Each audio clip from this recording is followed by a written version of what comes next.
Okay, and I have disappeared again. Well, it says two It is, participants. it's recording, so we're doing fine. We'll just leave Bill's logo up there. Frank, Bill, Stephen, Bob, Lynn, Helen, Susan, Kathy, Tom, Tom. all here. You And- and Frank. Did I say Frank? I don't remember. Frank is here. He may be here twice, but And you have to say yourself because you've already said you don't exist. any other announcements? No, I had put out an email. I think we're up to 13 people now for the little soiree on the 17th of December. Do you have food requests?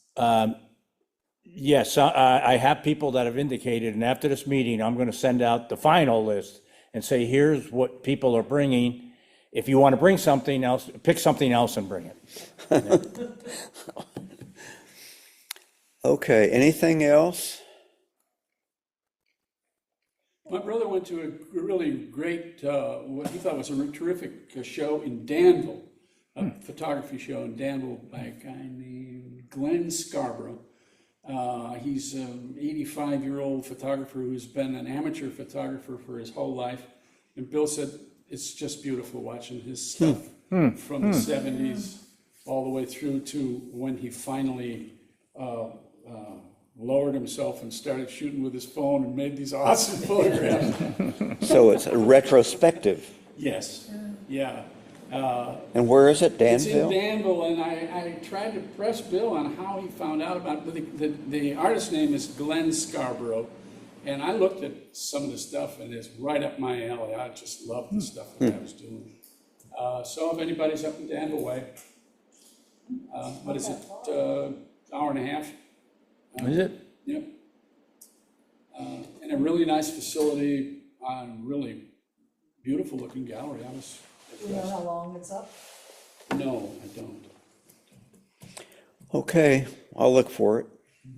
We can, if I find it, or if somebody else, let Helen know she can include it in the minutes. Yeah, Bill went up there with his group, and he said they had a really nice outing and enjoyed it. And the guy was there and went through all of his photographs. Nice. All right, Bill is tips and tricketing.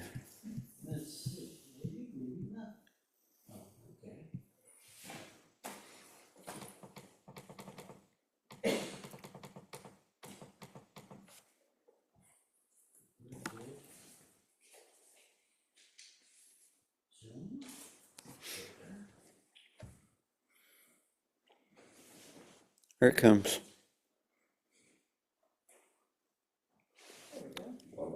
Okay, Oh, I've seen this chart before. yeah, we've seen this chart before, and I thought maybe it'd be a good idea just to kind of go over it a little bit. And then as we see the images, maybe it'll bring some ideas to say, hey, this is maybe how I could do it a little different next time. Or, hey, I did a lot of these things and it worked. Yeah. So at the beginning, when we formed this group, and it was during COVID, we did a workshop on Zoom. And I've always just talked about the depth of field being kind of attributed to the aperture. Yeah, so if you have a lens that has an aperture that runs from 2.8 up to f22, you go down to 2.8, it's going to give you the most depth of field. There are other contributing factors, which is why this has become somewhat familiar to us, is that it's not just the aperture. It's everything from the distance from your subject, the focal length of the lens that you use. So I thought we'd just kind of breeze over this thing, and I've got 3 examples of what I did for this, using 3 different lenses, 3 different focal lengths, just to show how it can affect the image. Now, what we always talked about was up on the top here, changing the aperture.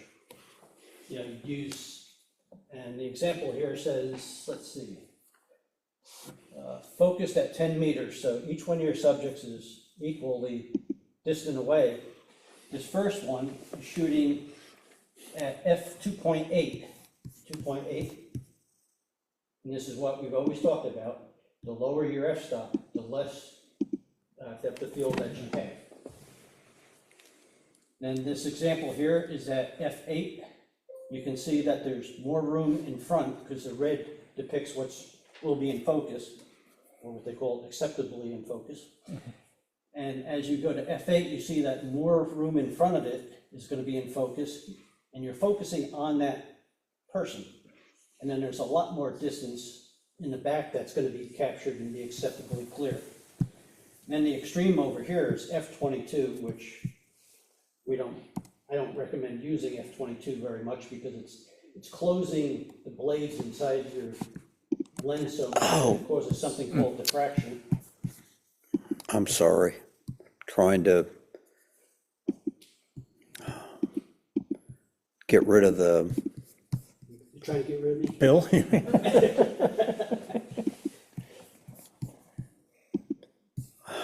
jeez.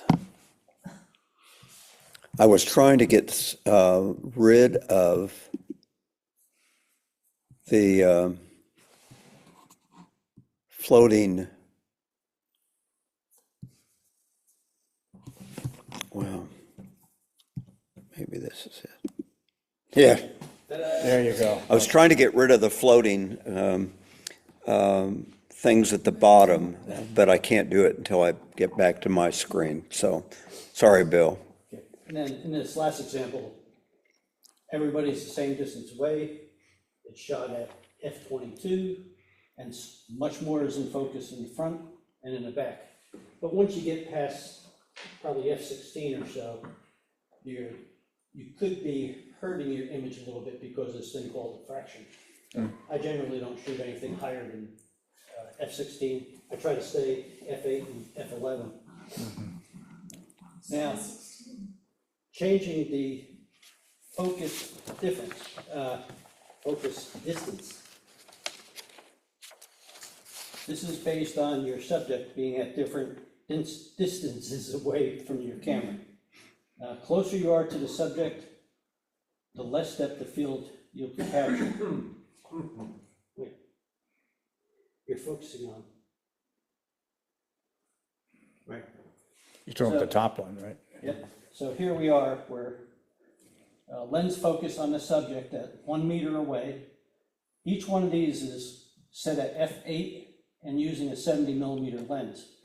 So if your subject is really close to you and you're at those settings, you're going to have a shallow depth of field. Now, as your subject goes a little further away from you, now all of a sudden, using still f8 and still using a 70 millimeter lens, a little more in front and more in the back is going to be acceptably in focus. And like this last one here is when your subject is way further out there, you're going to have a lot more in focus in front of you and behind you.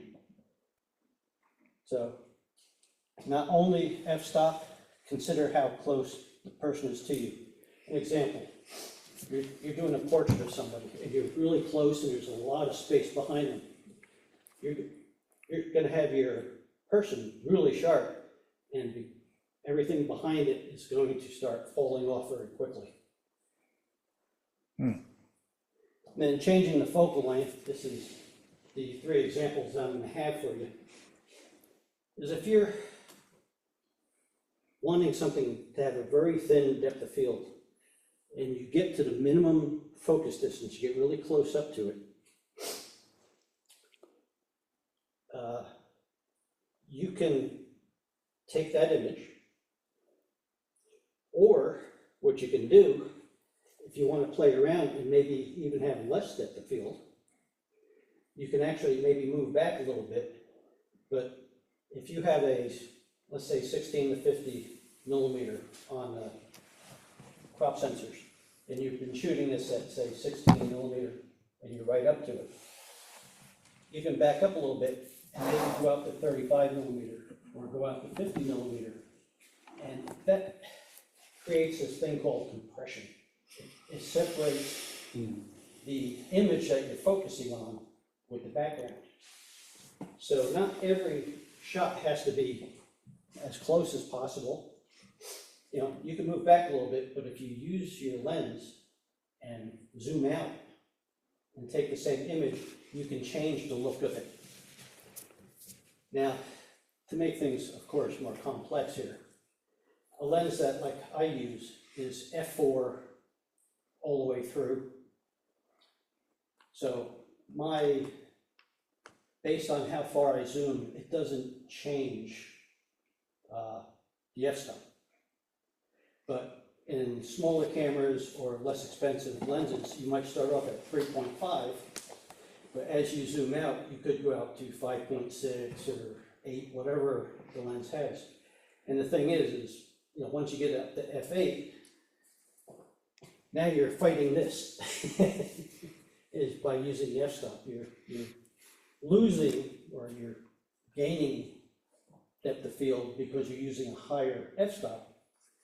So when you do something like this, you have to play. You have to see how far you can go before it doesn't make any sense.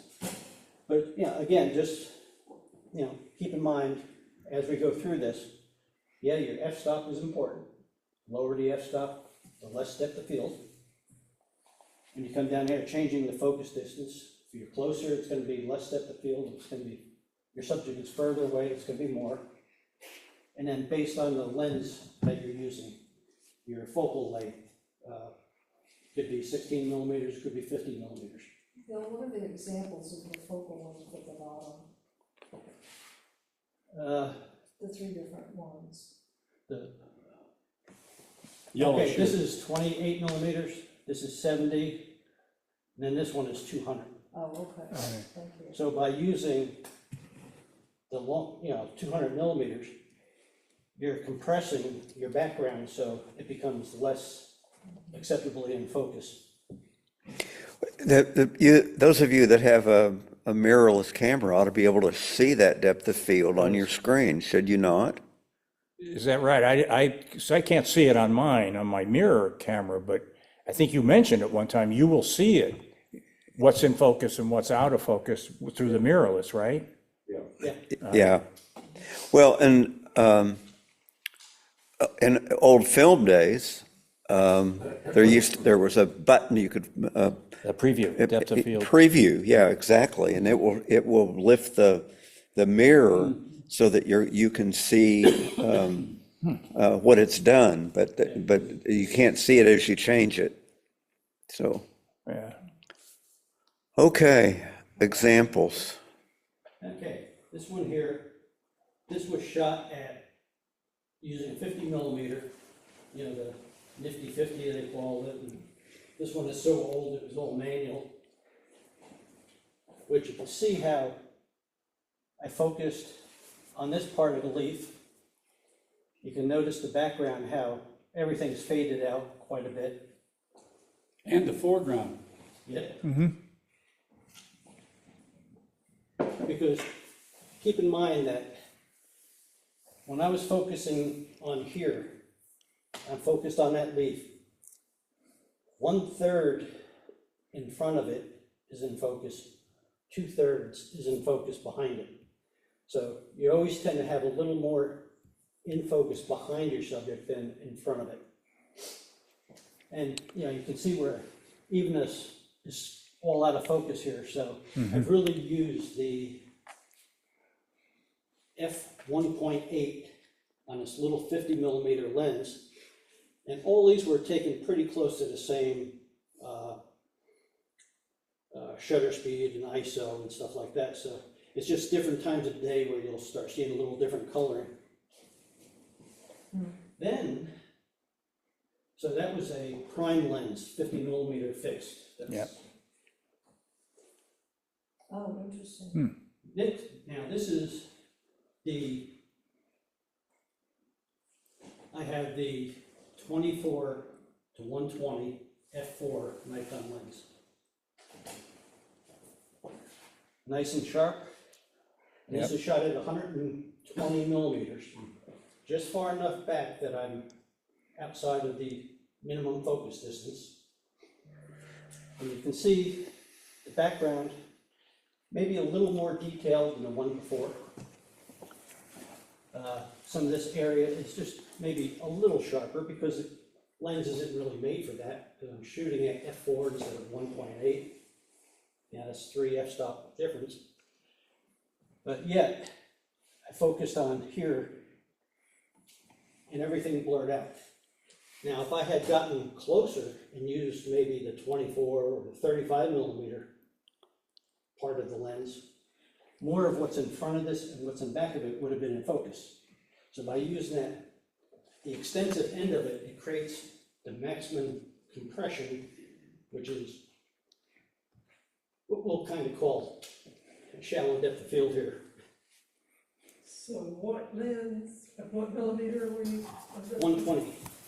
That was the longest that lens has. Going from 50 to 120. Okay, Yeah, the 50 was a separate lens. right. Yep. And now, this is with my 200 to 500 zoom lens. So this was sitting just outside my door in the sunroom. So now I had to put this huge lens on it and back up to, it must have been about 11, 12 feet away, near the minimum focus distance. Put it at the 500. The lowest, the other one was f4. This is f5.6, which is one more f-stop, but still. And again, this thing's been cropped and now it's been made larger, but you can see the details. Oh, yeah. And even in the background, that is a lot more out of focus than the 120. So you can play with this, and These are great examples, Bill. yeah, So, Bill, are you saying that it really doesn't matter what your f-stop is? It will focus on whatever you've selected, the leaf, it will always be sharp. It's what it does to the rest so of it. you want your lowest f-stop. In this case, is 5.6. And all I did was use the 500 millimeter end of the lens, which creates that compression, Compression. tightens up the image. So if you would have used f16 on it and been More would have been in focus. almost 5 feet Yeah. away. Because if you use the smaller, you're going to decrease that depth of field. You're going to shrink it. And if you increase the, it's going to go out further. Well, and the rule that I remember is the longer the focal length at a given f-stop, the more shallow the depth of field is going to be. 500 at 4 is going to be like this. 50 at 4 is going to be like this. The longer the lens at a given f-stop, the less depth of field you have. And that's why I used all images here Yeah. where I could keep have a singular Right. Yep. f-stop. That's great. That's, But yeah, if I had shot this at f22, I think It'd the all front be- here would have been a little clearer. You might have seen this. But it's not going to make a big difference because you're shooting at 200 millimeters, but it will make a difference. But the whole idea of having a shallow depth of field is to get your eye on the subject and have the rest melt away. Yeah. So that the viewer is looking at that. And really what I did too here, for those people who have focus peaking on your camera, boy, this helped a lot. Because it was difficult to visually, I even magnified it and tried to focus it right. But that focus peaking is just terrific. in kind of dark situations, you can set it up so that it turns a certain color when it's in focus. And I originally had mine on red, because that's the default that it came. I kept saying, well, I don't see much going on. So I went into my menu, I changed it to yellow. And yellow, I mean, the slightest change on the focus ring, because I'm doing this all in manual focus, the slightest change is either in focus or you could sneeze and it's out of focus. Because it's that shallow of a depth of field that you're dealing with. And also, just remember too, is if you're using a wide angle lenses inherently have more depth of field. Yeah. So in a case like me, if I'm shooting at 24 millimeters and I go put my 17 millimeter wide angle on, more will be in focus just because of the mechanics of the lens. It's not rocket science, it's lens scientists, you know, that more will be in focus. And I think the 50 millimeter one is really the one that shows it best. And, you know, 50 millimeter is closer to what your eye sees, somewhere between like 40 and 50 millimeters. So when you're using a crop sensor, you might be using a 35 millimeter to be the same You're right. as that. But Even my Sony has that focus keeping. so, Okay, but Mike, say your rule again, please. The longer, at a given f-stop, the longer the lens, the more shallow the depth of field. So Less will be in focus, in other words. if it's a 500 lens, just as an example, it's 1 inch. You go to a 50 and the depth of field turns to 5 or whatever, but the smaller the lens, the deeper the depth of field. okay, so if I'm shooting with my 24 to 120, and I have it set at f4 at 24 millimeters, which is the widest, I'm taking a picture of Lynn. Quite a bit is going to be in focus behind her. I can take my lens, still at f4, but go out to 50 millimeters. Now, if the depth of field is going to get a little more narrow, I can go out to 75 millimeters. We're still at f4, like Mike says. The depth of field is going to get shallower again.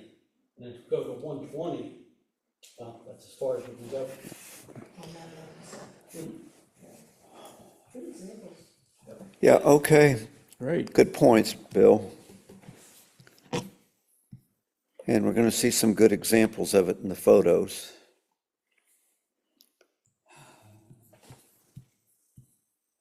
All right. Well, let me get where I need to get to open my.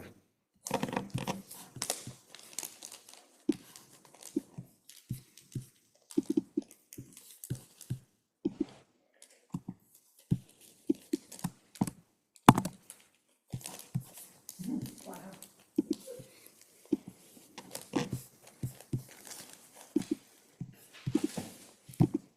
Tom, this is the one that I messed up last time. Yeah, I recognize it. I can't remember, oh, it's a domestic still life or something. Right. Yeah, probably everybody's going, what is that? What is it? Yeah. So, yeah, it's a scarf within a coat. It looks like an ear or something. Yeah, and Alice said, Halloweenish. yeah, she said, this looks like meat. She didn't like the photograph at all. What? You know, an organ of some sort, yeah. Anyway, I just saw it sitting there and I thought, oh, that's weird, I'm gonna take a picture of that. And, so there it is. That's great. She was, we were visiting a friend and she went to get her keys, so she threw that down on the ground. And while she was unlocking the door, I just pulled out my phone. Right. It's like it's in focus. I mean, everything's so detailed, it's amazing. Yeah. Well, if there's a picture in the picture, Tom. Yeah. Yeah, it looks like that. I messed around with it a whole bunch. Well, I can't hold it there, but Yeah, Yeah. that's a good one. that is. Yeah. This next I like it, Mike, I like that. I mean, it's just, as I said, Alice thought, ooh. Oh, Okay, this is my depth of field attempt. Oh, okay. I just needed something. So, okay, 1/8 at a tenth of a second handheld. 10.4 millimeters. Just to get your phone. Yeah. No, this was my Really? Sony, yeah. And I think I had to have 10.4 because if I went any longer, it got darker, too dark. This was really very dark. This was, No, artificial light? yes, completely at night, it's midnight or something. Anyway, that's my I little, think Tom's goes to like 9 millimeter at the minimum. that's right, yeah. So you're really close to it, yeah. This is my little Sony, I forgot the name. RX 100, Say it again? RX 100. RX 100, yeah. Yeah. Thank you. It's your Sony? Sony RX 100, what do you call that thing? Point and shoot? I call it an advanced point and shoot Yeah, because you can go to manual with it. You can yeah, go- this was fully manual. And that's my little guy, he sits there with me. I like it. That is. Yeah. I like the coloring on it, the brown and Yeah, I love the the, light shining, it. reflecting off of it. Well, I don't know what the background is, but it almost looks So, Buddhist. yeah, that's a piece of machinery that I have in my workroom. Alice and I used to do hand bookbinding for 15 years, and that's a press, book press. I can see it, Yeah, but it looks almost Asian in the background. yeah, I think so too, and it's a beautiful object. Yeah, It is. It is. All right, thanks, Tom. Frank is up. Okay. Yeah, it's funny that Bill did his, I went back to that, one of the old charts on how to adjust the depth of field, and what I did, these were a collection of soldiers I have from the Revolutionary War. My grandfather gave them to me. And I set them up on my island, front to back. From the front one to the back one is just about 4 feet. So I put them maybe 12 inches apart. So I took this with my 50 millimeter lens, obviously set at 50 millimeter because it was fixed. It was because there was so much light coming through the door in the back, it was at 200th of a second, but it was at f1.8, and it was an ISO of 500. So I just focused on the second one back, and it made the one before him out of focus, and then everyone behind him out of focus. Yeah. I think one of our examples on the workshop was like the 3 batteries that I had put together, Yeah. where if I shot the first one, focused on it at 1.8, it was sharp, but the other 2 were out. Then all I did was moved it up to 5.6, still focused on the first one. Now the first and second one were in focus, the third one wasn't. Right. And I would go to F8. Then I would They also- more and more would be, yeah. Yeah. Another example of it. Now, this was taken over at Duke Garden. There was a steps down to the gardens, and this was a hand railing, and it was made out of bamboo. So I used my Canon full frame, but I had a 28 to 300 millimeter lens on this. And I focused in on just the end of the bamboo, and I took it at, it was 127 millimeter. I can't remember how far in front of it I was, probably 5 feet, 6 feet maybe I was. And it was at 1/500th of a second, it was 5.6. I took it down to the lowest that lens would go, and it was ISO of 500. And I was, able successfully to just focus on that very edge of that pole, and everything fell out of focus right behind it, and pretty quickly. Just keep in mind too, where Frank was focusing up here, you'll notice in the foreground, those And- leaves are sharp. And that's only because They're right in the same they're plane. right in the same plane. Right. I probably would have been better off to take those out and raise the camera up. Oh, I love Now, that. if Yeah. those leaves were 2 feet closer to Frank, Yeah, they would have been out. they would have been blurred out. Yeah. good examples, good pictures, and get an A for borders. Okay, I was waiting for you to say that, I'm big on frames, even though I don't use them everywhere. so you don't want to close our borders. No. Okay. All right, Stephen is up. Oh,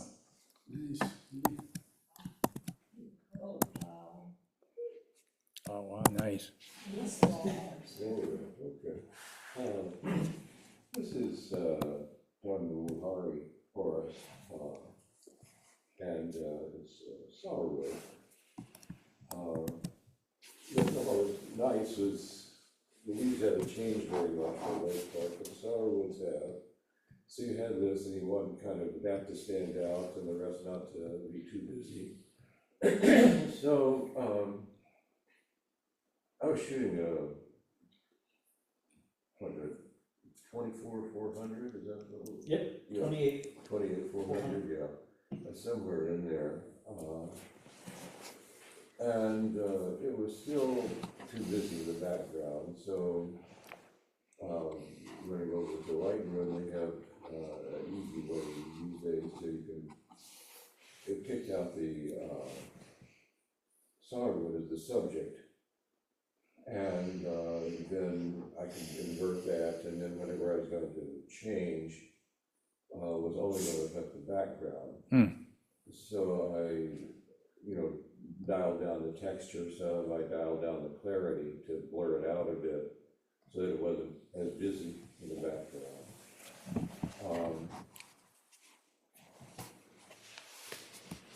But, the kind of situation where, a lot of times in the depth of field, you're shooting something in the foreground, you're trying to get the background not to be really interesting.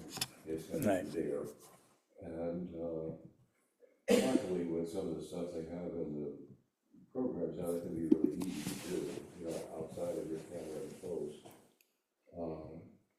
I didn't have the ability to get anything like that out of blur.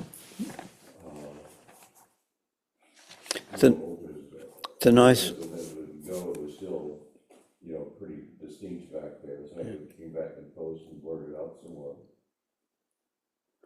it's a nice shot. This may be another one where there's a picture in a picture. Right, yeah. I don't know. It does look, Just kind of get rid of the background that way. I like that. yeah. Just an idea, I but like the- nice I like shot. The red against that green background. All right, this one is, well, come on. Yeah, I like yours better than I like mine. It was too many different colors going on, I think, in the background still. But you can be focusing in on that. It's pretty useful. Do it on the birds. This one's Stevens as well. This is really Yeah, this is down great. in Congaree National Park in South Carolina. Huh. And they've got a 2.5-mile boardwalk through there, which halfway they're replacing with this artificial wood, so we were kind of sliding back and forth on the Yeah. wood, with sweat and the other stuff in the background. So, I thought it's a wetland, basically, for all of the park through there. And I liked, this with the guy, the railings on the Yeah, boardwalk. it's not the same without that figure in it. Yeah. No, you need the figure in it. I shot some without, it was not very interesting. Yeah. Without the figure in it. What I was shooting here,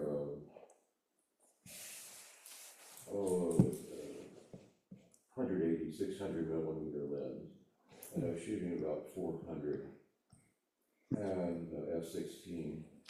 And where this guy was at those settings, you could read the t-shirt, okay? And the problem with reading the t-shirt was that it was Oh, yeah. bringing it in, it was compressing it, it made it look, you can't know because of what I'm going to tell you I did next. Again, went to post, in this case in Photoshop, they've got a blur tool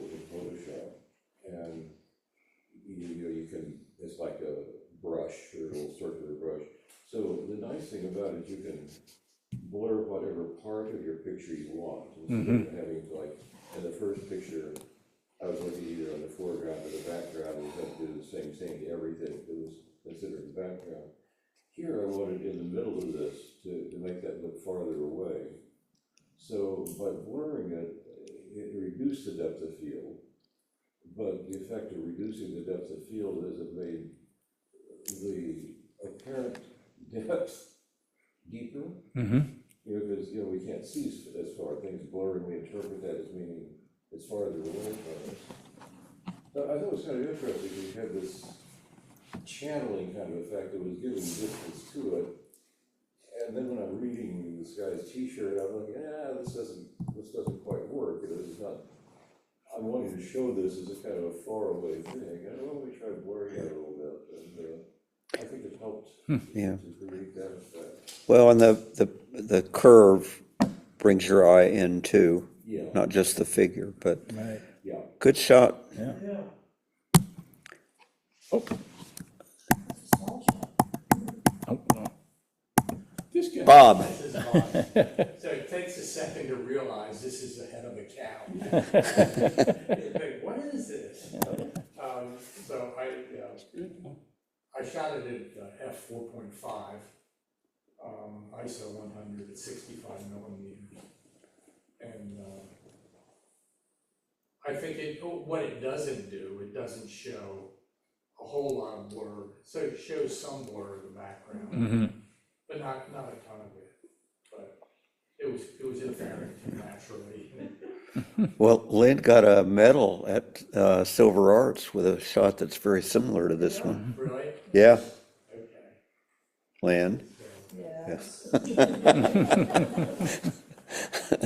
that's kind of it. And, it's picture-in-picture day, I guess, because it gets, Really there. Oh, yeah. Wonderful. Yeah. You're, and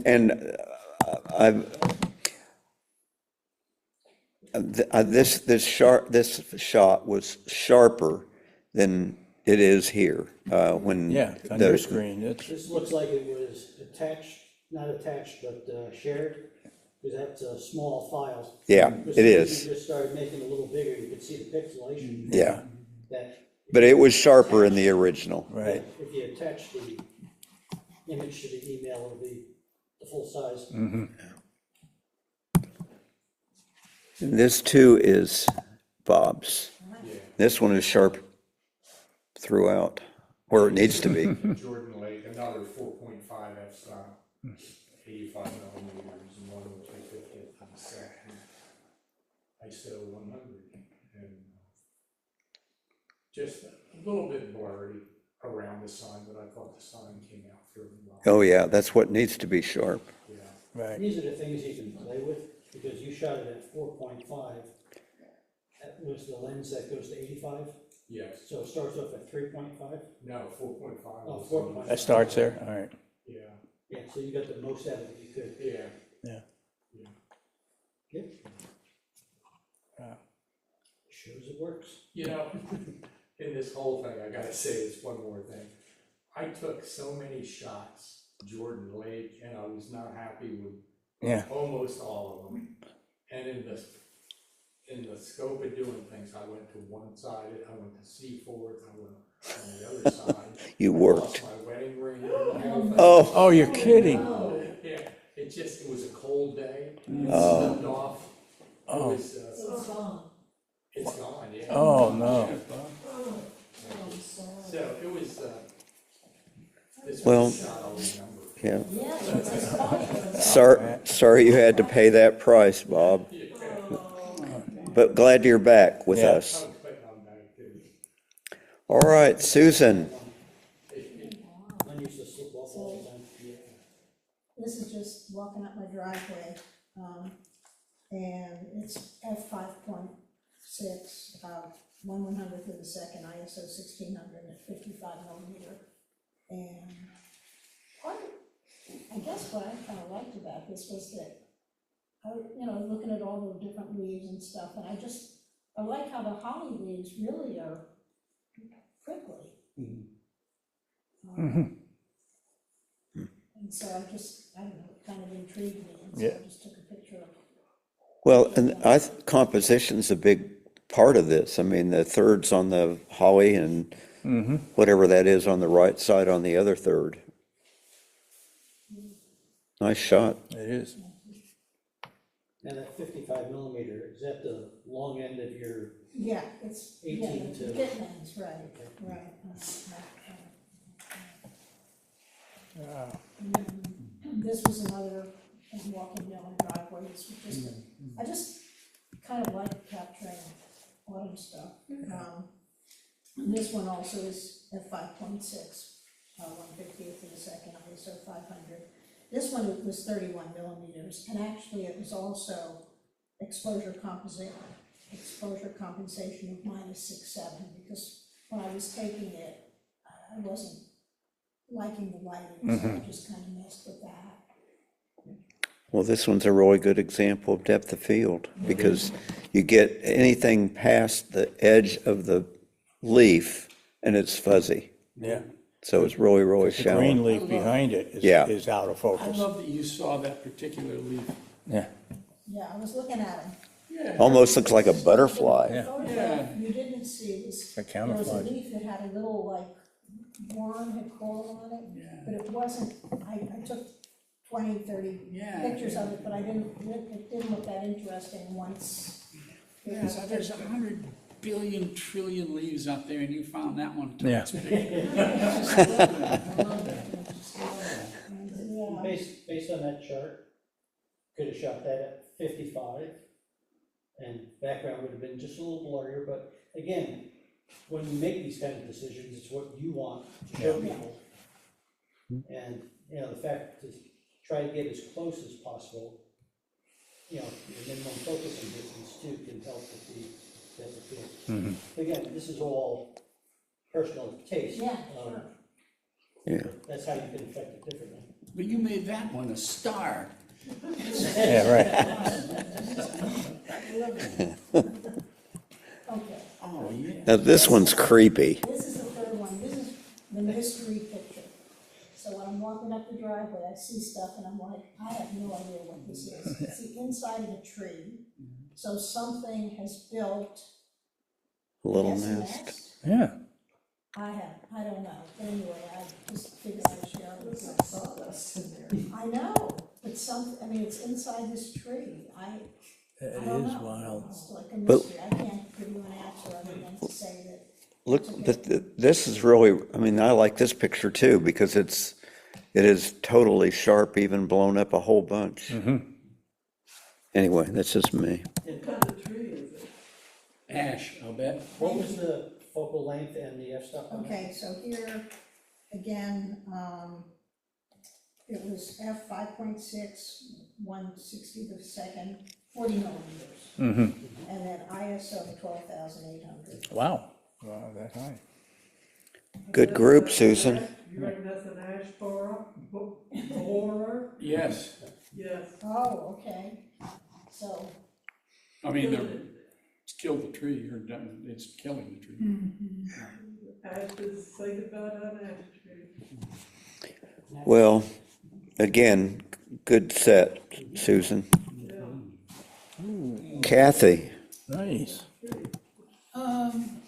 really I was nice. fooling around with this picture this morning, it's too late, obviously, to do anything, but if you zoom in a whole lot, there's actually some, little spider trails in there that I wish I'd seen.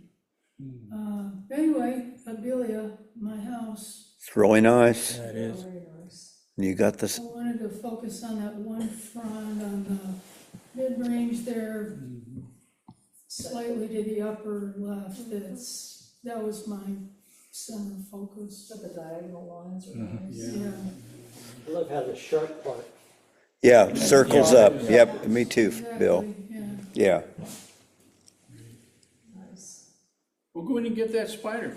Mike? Yeah, Where is it? if you can zoom in You see it? a lot. Oh, there it is. Yeah, yeah. oh, I like I that. still don't see it. I didn't even see that until I was fooling around. Where is it, Frank? Can I you don't see? see I it. like this too.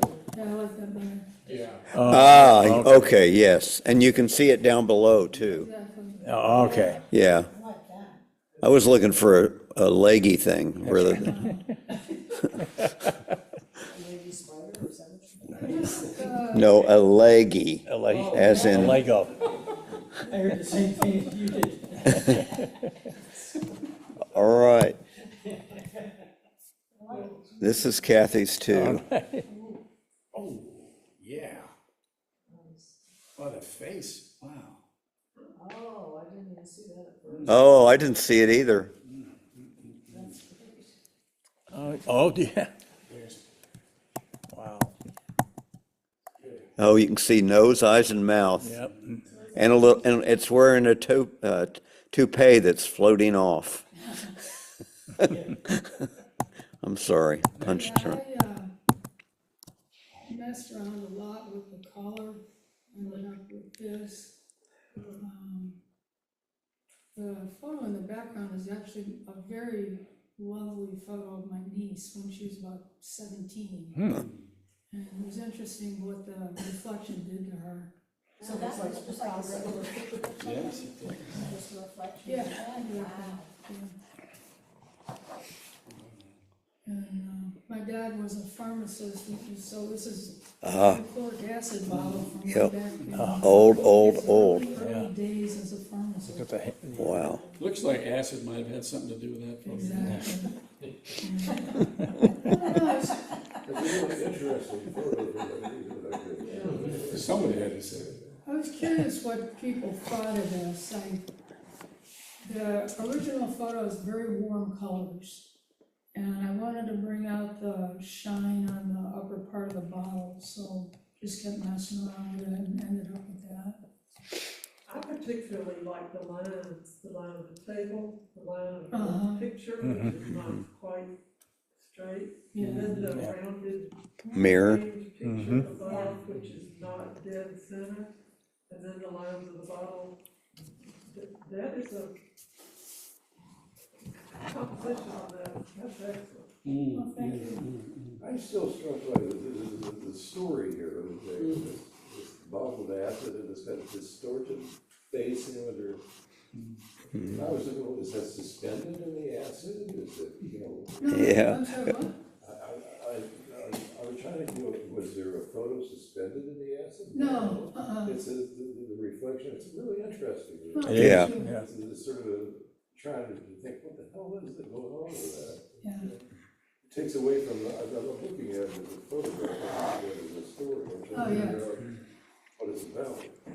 Let me out. It's odd in there. That is an excellent picture. I think, All right. yeah, I like the way the blue is reflected in. Mm, Right. The blue from the photo is actually reflected in the base of The glass. acid jar. So was the photo in that frame? Yeah, Okay. yeah, it's just a frame. I mean, my niece is beautiful in the picture. She's a 17-year-old, she's got blonde hair, interesting, but this color came through, so all right. that's like it. This next one is Lynn's, and it's really a good picture, except she should be faulted in terms of the focus of it. That's good. That's a nice portrait. She does this stuff Yeah. well. I mean, Yeah. All right, so this was, I had cataract surgery and I can't see anything properly anymore. So this is f4. This is taken with my Sony, 67 millimeter, 1/1000th of a second, ISO 1600. I think it's a beautiful portrait. It is. And I like the fact you're not looking at the camera, you're looking, into it. yeah, to something else. Like, I guess to me, it's Up and wonderful. out. What were you looking at up there? Who knows? We were at a street cafe, Oh, probably eating ice cream, I think. Is that your is that a strap from a camera bag on your shoulder? Yes. See, that's perfect, yeah, I think, Yeah. shows who you that are. is great. That is just fabulous. I'm gonna assume that you were pretty close, this is not cropped, you were actually pretty close to my, Right Across the across the table. table. Yeah, right. okay. Yeah, Because nice shot. particularly the rugged insignia over here based on where his face is, it fell off quickly. So- Yeah, it did. So Oh. fix that one thing. Oh, where it shoot, said come on, distance. Mike. Yeah. Right, Yeah, you're nice and close at 67, so it gave you the great depth of field. No, wait a minute, I didn't understand that, Bill. Why, it looked like that logo was on the same plane as, well, it would have been back on his It shoulder. would have been on the shoulder, and it's a little No, bit at his an angle. face would have been here, so okay, and how many millimeters? 4, 67? oh, millimeters. Millimeter. 67, and it was F4. That's right, F4. All right, There you I was trying to move it, and I, You were trying to make it better, Mike. That's right. no, the only thing you could do is, That's the same. You can see this is more on a plane with his face, Yeah, right, but that's a little bit, Plus it's turned a little bit. and he's turned back a little Yeah, it bit, so must this be is just a because- little further back. Because See, it's, left shoulder is back. this is in focus. This whole body is turned. I do like the picture. I don't like pictures of me, but I like oh, this one. I think that's a good one. Yeah, I agree. You should buy one then. Yeah.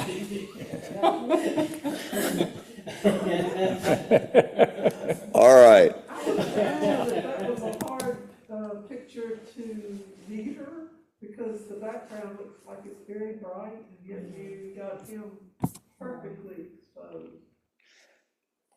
What was he at, Scott? 4.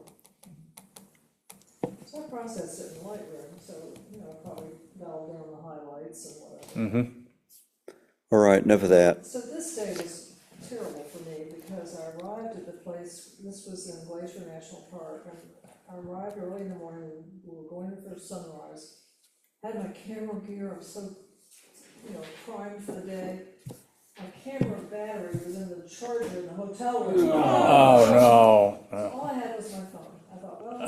I'll make the best of it. So this was at f-stop 1.8. Wow. 6.86 millimeters, 1/60th of a second, ISO 64. So I had my phone turned upside down like this to get closer to the. Oh, okay. So what? So that's the. Have you ever turned your phone upside down? No. What does it do? I do it all the Lowers time. the camera. Lowers the The lens. moons. Oh, wow. So that's the moon, and the sun's coming out. Oh, But the rocks I just love. Okay, I got a great idea. Christmas presents for both of you. Mike, get her another battery. And get him another card to keep in his bag. Because he's forgot to bring his card. That's been known to happen. But now, wait a minute, Mike, Bill, get in on this thing. You won 8? Lynn? What are you asking? What? This was my phone, Yeah, so it was f1.8. so why didn't that fall off more quickly? Well, what's in the back is not sharp. No, but But you got it now to think about what millimeter that the Yeah, it's camera like- is at. What was it? It's under 7. Yeah. it's Well, like here- 7, so- yeah. So it's a That's wide. It's like the picture with Susan in the backseat of that car in Seattle, was it, or Oregon? Yeah, where she took it from the back, but the people inside the car were sharp, plus outside were sharp. It's because she used the, I don't know if that's your GX. cell phone or the G7X, G7X. but because that lens is such a wide angle lens, when you use a very wide angle lens, more is in focus. And That's like the rocket science or the lens science I was talking about before. I didn't want to say, I didn't want to say these two words, but I think I know of another reason or another explanation, hyperfocus. If you want the most in focus, you focus on a landscape like this. And here from Bill, a third of the way in the distance between you and the Somewhere in this area here. and so I think some part of it was where your camera focused. So But, got lucky.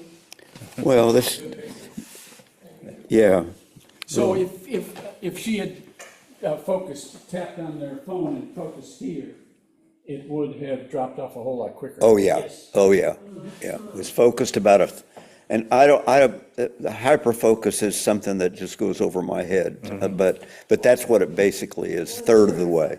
When I was taking pictures, I was trying to focus a third of the way in. I'm not just saying that, I really Yeah. was. Good choice. If you wanted everything in perfect focus, Yeah. Mm-hmm. Go the other then way. you could take 3 different images. And stack. And stack them. Take one down here, one up here, one back here, and then bring them together. HD. Well, not HDR, but focus stacking. Yeah, Where not in exposure, Affinity, but which focus. Affinity does a great job of taking the most in-focus parts of each one of those 3 images and brings them into one. I'm going to skip Timothy's to hold over to the next meeting, and I put one of mine at the end here. Oh, my goodness. Oh, wow. Now, Mike, that's indecent.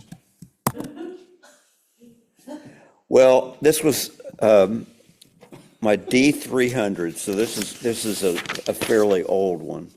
It's a 200 millimeters at 640, 200 ISO.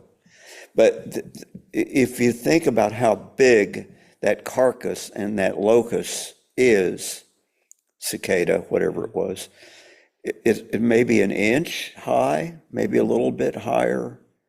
And again, that's because of a long lens at 7.1. So the lens causes the flare or the Focus the drop. focus being out of focus more than anything else. And that's why practicing with this is so good, because this is at 7.1. If we were just looking for the shallowest depth of field, you could go to probably maybe a 2.8 Yep. on that lens.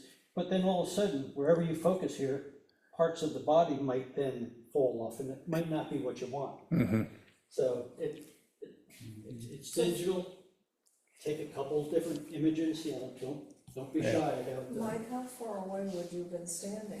You know, I can't remember. I know I didn't get very close because I didn't want to disturb the insect, but and I'd have to go, maybe if I went back to the original, I could tell you, Look but at the detail on those wings. Yeah. Goodness. And the What eyes. is the brown thing?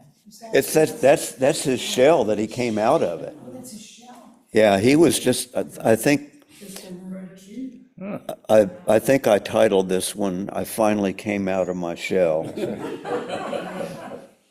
Anyway, all right, some good, You had the light in the insect's eye. yeah. All right, good meeting again.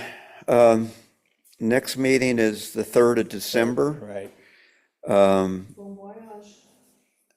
And one of the important things, and Helen will bring it out in the minutes, but send your photos for that meeting to Frank, not me, because we're going to be gone on the 3rd. Next meeting. And what's the challenge? The Same subject. same image, what is it? Same subject, different perspective. What we were talking over here before, one of the ways of possibly doing this is take a picture, from you're standing here and take a picture of something, and then maybe, get down, get near something that you can crawl back up if you're so inclined. And just Shoot different angles. Just like with Lynn with that shot there, where she put the lens to the bottom instead of the top. When we went to the senior games, that was the big thing that I did, is I was always on my knees, or I was sitting on the ground cross-legged taking pictures, because that Right. different perspective Yeah. just. That's a great idea. Yeah. Frank, do you have more than one email address?